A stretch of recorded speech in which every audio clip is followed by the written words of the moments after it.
बिस्मिल्लाहिर्रहमानिर्रहीम।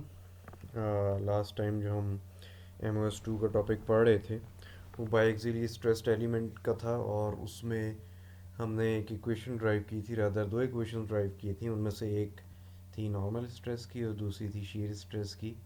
और वो किस केस के लिए थी कि अगर किसी भी एलिमेंट के ऊपर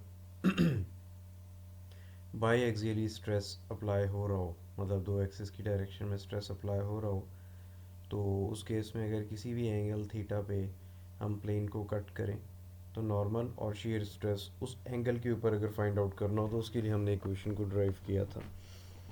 अच्छा, वो जो अब जो साइन कन्वेंशन हमने फॉलो किया था उस टाइम, वो ये था कि जो टेंसाइल नॉर्मल स्ट्रेस है वो पॉजिटिव होगा, कंप्रेसिव नॉर्मल स्ट्रेस नेगेटिव होगा, और शेयर स्ट्रेस के बारे में हमने ये कहा था कि जो क्लॉकवाइज बॉडी को रोटेट करेगा वो पॉजिटिव होगा। अब जो साइन कन्वेंशन होता है वो बुक टू बुक और ऑथर टू ऑथर वेरी कर रहा होता है। उसमें डिपेंड करता है कि कौन सा ऑथर किस तरह से उसको कंसिडर करता है, बट फ़र्क उससे नहीं पड़ता। अगर आप हर किसी भी साइन कन्वेंशन के हिसाब से सॉल्व करो, आंसर हमेशा एक आएगा, लेकिन आपको जैसे पता होना चाहिए कि आप कौन सा साइन कन्वेंशन यूज़ कर रहे हो। तो इस बुक की अगर हम बात करें, ये हेबलर की बुक है। मैंने जो आपको बताया था वो किसी दूसरी बुक से था। उसमें उसने क्लॉकवाइज शीयर स्ट्रेस को पॉजिटिव लिया था, इसमें इसने एंटी क्लॉकवाइज शीयर स्ट्रेस को पॉजिटिव लिया। तो इससे मैं आपको जस्ट एक ये ओवरव्यू दे देता हूँ, इसका मैं आपको PDF भी सेंड कर देता हूँ कि ये साइन कन्वेंशन इसने क्या लिखा हुआ है। और ये इसका पॉजिटिव साइन कन्वेंशन है कि सिग्मा एक्स पॉजिटिव कब होगा, जब वो टेंसाइल होगा। सिग्मा वाई पॉजिटिव कब होगा, जब वो टेंसाइल होगा। और शीयर स्ट्रेस प्लस टॉ एक्स वाई जो है वो काउंटर क्लॉकवाइज डायरेक्शन में पॉजिटिव होगा, अगर हम टॉ एक्स वाई की बात कर रहे हैं। जब ये एक दफ़ा इस्टेब्लिश कर लिया तो इस वाले फेस पे ऑपोजिट होगा इसके। और ये अगर आप देखें कि ये काउंटर क्लॉकवाइज कपल बना रहा है, तो फिर इसका मतलब कि इस फेस के ऊपर क्लॉकवाइज कपल होना चाहिए। तो ये सारे का सारा पॉजिटिव साइन कन्वेंशन बना रहा है अकॉर्डिंग टू दिस ऑथर। और दूसरा ये कि जो एंगल थीटा है वो काउंटर क्लॉकवाइज डायरेक्शन में होगा, तो उसको हम पॉजिटिव कंसिडर करेंगे। अब फिर इसके बाद ये सारा कुछ क्या है, वही जो हमने किया था काम, कि एलिमेंट को किसी भी एंगल थीटा पे कट किया, उस एंगल के ऊपर जो हमारे पास ये एक्स डैश और वाई डैश एक्सिस कहा हुआ है, हमने इसको NOT एक्सिस कहा था। तो इस एक्सिस के ऊपर सिग्मा एक्स डैश, मतलब इस प्लेन के ऊपर एक नॉर्मल स्ट्रेस, और tau x dash Y dash यानी इस इंक्लाइंड प्लेन के ऊपर शीयर स्ट्रेस, उसकी ये दो इक्वेशन डिराइव होती हैं। इसमें प्लस और माइनस का स्लाइट डिफरेंस होगा, जो मैंने उस दिन ड्राइव कराया था उससे आप इसको कंपेयर कर लें। यहाँ पे आई गेस माइनस था और यहाँ पे प्लस था, तो ये चीज़ डिफरेंस होगा और इसके अलावा कोई डिफरेंस नहीं है। अच्छा, दूसरा ये कि जब आपने एक्स डैश की डायरेक्शन में नॉर्मल स्ट्रेस निकाल लिया, तो जिसको हमने सिग्मा एक्स डैश कहा, तो इसके 90 डिग्री पे यानी इसके परपेंडिकुलर अगर हमने स्ट्रेस निकालना हो, नॉर्मल स्ट्रेस ही, तो उसको करने का क्या तरीका है कि सिंपल यहाँ पे और यहाँ पे जो थीटा आ रहा है वहाँ पे आप थीटा प्लस 90 कर दें, तो जो भी 90 डिग्री का एंगल है उस पे सिग्मा की आपके पास वैल्यू आ जाएगी, तो वो ये वाला फार्मूला बनेगा एग्जैक्टली इसमें। और इसमें सिर्फ ये प्लस है, यहाँ पे यहाँ माइनस है, यहाँ प्लस है और ये यहाँ पे माइनस है, और इसके अलावा कोई डिफरेंस नहीं है। तो ये अक्सर परपेंडिकुलर प्लेन के ऊपर भी आपको नॉर्मल स्ट्रेस फाइंड आउट करना पड़ जाता है। फिर इसका प्रोसीजर ऑफ एनालिसिस है कि आपने करना किस तरीके से उसको। आप अभी हम एक न्यूमेरिकल को देख लेते हैं, आपको पता लग जाएगा। The state of plane stress at a point is represented by the element as shown, determine the state of stress at the point on another element oriented 30 degree clockwise from the position shown। 30 degree clockwise मतलब इस element को 30 degree clockwise अगर हम cut करें या rotate करें तो फिर उसके ऊपर क्या कंडीशन होगी, तो वो हमने फाइंड करनी है। तो सबसे पहले आपको ज़ाहिर एग्ज़ाम में जो भी क्वेश्चन गिवन होगा वो आपको इस तरह का एलिमेंट गिवन होगा, उसमें से पॉजिटिव और नेगेटिव आपने खुद से चूज़ करना है। सिग्मा एक्स कंप्रेसिव है, नेगेटिव आ गया -80। सिग्मा वाई टेंसाइल है, पॉजिटिव आ गया 50। और टॉ एक्स वाई क्लॉकवाइज है, तो अकॉर्डिंग टू दिस बुक ये नेगेटिव है टॉ एक्स वाई।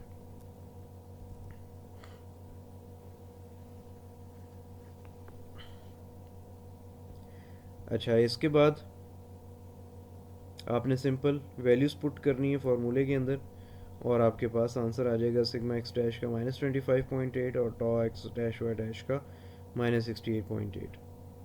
तो ये दोनों माइनस में आए हैं, इसके मतलब है कि ये वाला कंप्रेसिव होगा और ये वाला क्लॉकवाइज डायरेक्शन में होगा। और इस चीज़ को हम शो कैसे कर सकते हैं? इस चीज़ को हम शो ऐसे करेंगे कि ये वाला आपका एलिमेंट है, जिसमें एक तो ये कि ये रोटेटेड है 30 डिग्री के ऊपर, रोटेटेड एलिमेंट आप बनाएंगे, और एक्स डैश जो सिग्मा एक्स डैश आपने निकाला 25.8 के वाला, तो इसको आप यहाँ पे कंप्रेसिव में शो कर देंगे।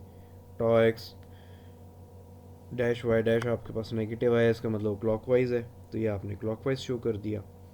और इसके अलावा दूसरे प्लेन के ऊपर 4.15 जो है वो इसके 90 डिग्री के ऊपर है, तो इसके 90 डिग्री के ऊपर निकालने का भी जो हमने फार्मूला देखा था वो आप अप्लाई करेंगे, तो आपका जो है ये इस प्लेन के ऊपर सिग्मा आ जाएगा।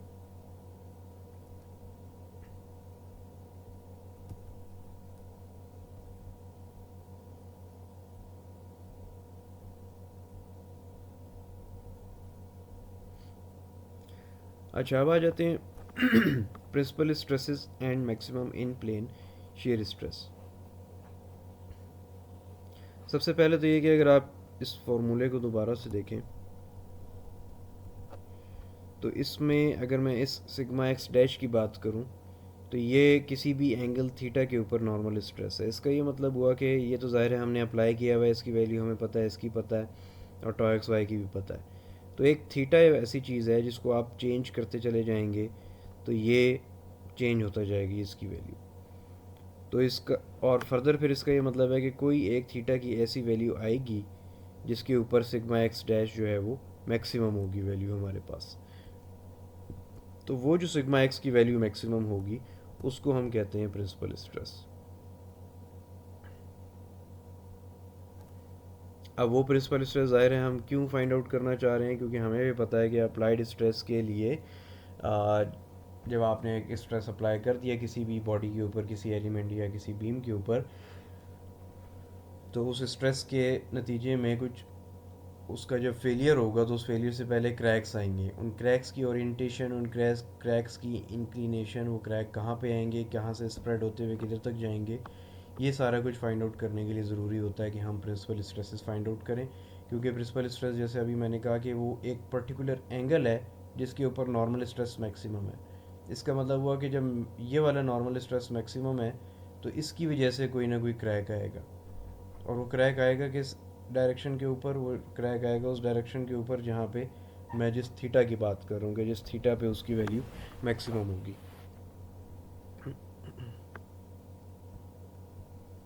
अच्छा, अब वो थीटा निकालें हम कैसे? उसको निकालने का ये तरीका है, जो सिग्मा एक्स डैश की इक्वेशन है उसको आप डिफ्रेंशिएट करें विद रिस्पेक्ट टू थीटा, और जो आपके पास इक्वेशन बने उसको इक्वल टू ज़ीरो पुट करें। ये काम हम क्यों करते हैं? ये काम हम उस वजह से करते हैं, आपने मैथमेटिक्स में भी एफएससी लेवल पे भी पढ़ा हुआ है और इवन इंजीनियरिंग लेवल पे भी पढ़ा होगा कि ये जो मैक्सिमा और मिनिमा के फंक्शंस होते हैं डिफरेंशियल्स के, इसके केस में हम क्या करते हैं, हमें जब पीक चाहिए होती है कि किसी भी फंक्शन की पीक कब आएगी, जब आप उसको उसको उसका rate of change of curve जो है वो ज़ीरो हो जाता है, मतलब उसकी पीक पे हॉरिजॉन्टल लाइन होती है, और जब आप उसको डेरिवेट करते हैं with respect to that variable जिसकी मैं बात करूँ कि आप थीटा बार बार चेंज करते जाएं तो सिग्मा एक्स की वैल्यू चेंज होगी, तो उसके हिसाब से आप डेरिवेट करें, इक्वल टू ज़ीरो पुट करें, तो आपके पास थीटा की वो वैल्यू आ जाएगी। और वो थीटा की वैल्यू क्या होगी? वो इस फार्मूले से आएगी, ये आपको याद रखना है फार्मूला। थीटा पी क्यों कह रहे हैं हम?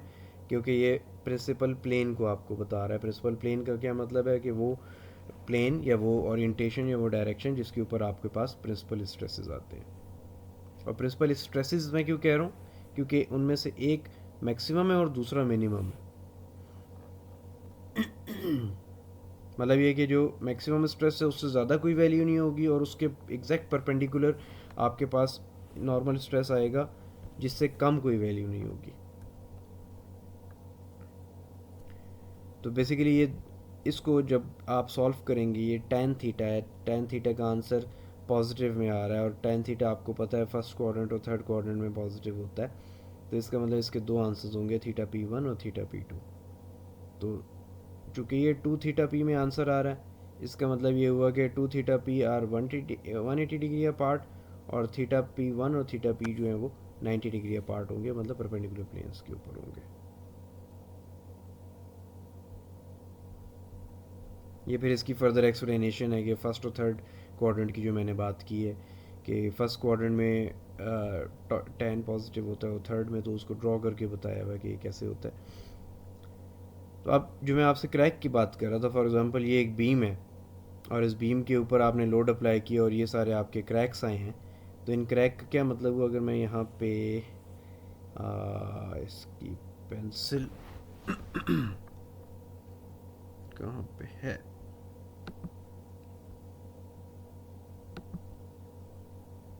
अब ये जो क्रैक आया है ये टेंशन की वजह से आया है इस सारे रीजन में। इसका मतलब ये हुआ कि इस मटेरियल के ऊपर इस डायरेक्शन में टेंशन थी, इस और यहाँ पे इस डायरेक्शन में टेंशन थी, फिर यहाँ पे थोड़ा सा चेंज हो गया, यहाँ पे इस डायरेक्शन में टेंशन हुई और यहाँ पे इस डायरेक्शन में टेंशन हुई।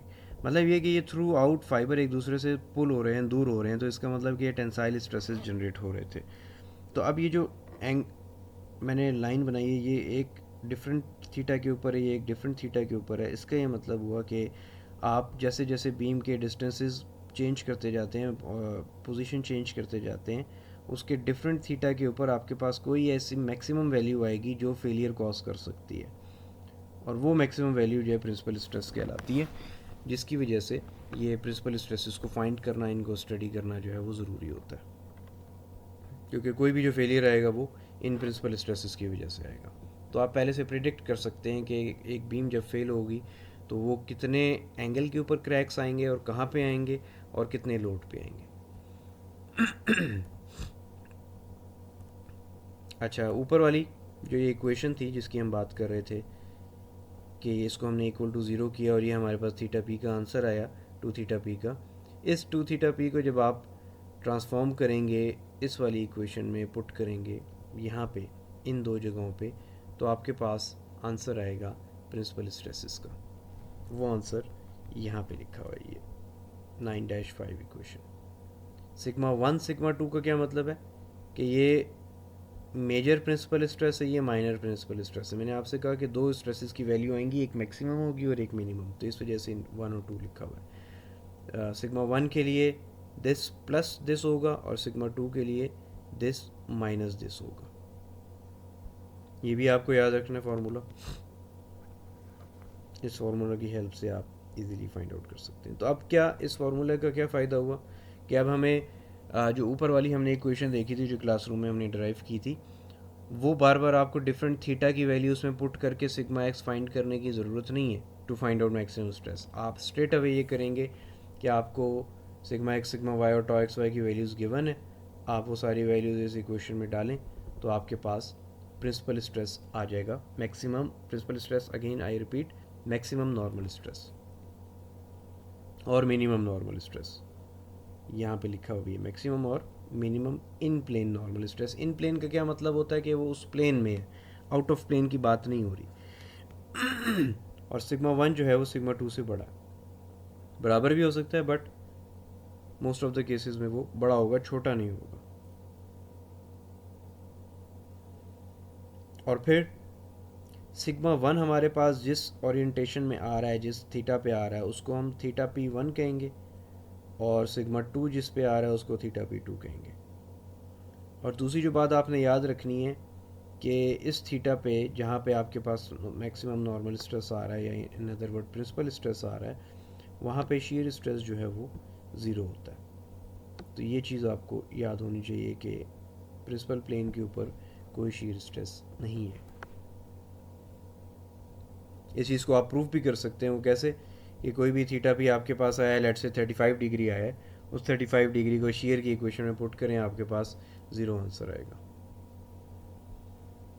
अब ये जो मैं बात कह रहा था सिग्मा 1 और सिग्मा 2 की, वो ये थी कि सिग्मा 1 अगर आपके पास एक प्लेन पे, एक साइड पे या एक फेस पे आप कह लो, तो सिग्मा टू जो है वो उसके एग्जैक्टली परपेंडिकुलर फेस के ऊपर होगा। और थीटा पी जो भी है, अगर इसकी 30 है या 40 है, जो भी वैल्यू है, थीटा पी टू की वैल्यू में 90 आप ऐड करेंगे थीटा पी वन में, तो आपके पास थीटा पी टू आ जाएगा, क्योंकि वो इसके परपेंडिकुलर फेस के ऊपर है। तो ये आपके पास इनिशियल एलिमेंट्स है जो क्वेश्चन में आपको गिवन है, और ये आपके पास वो एलिमेंट है जिसमें आप बता रहे हैं कि हमारे पास इन प्लेन प्रिंसिपल स्ट्रेस कैसे आ रहा है।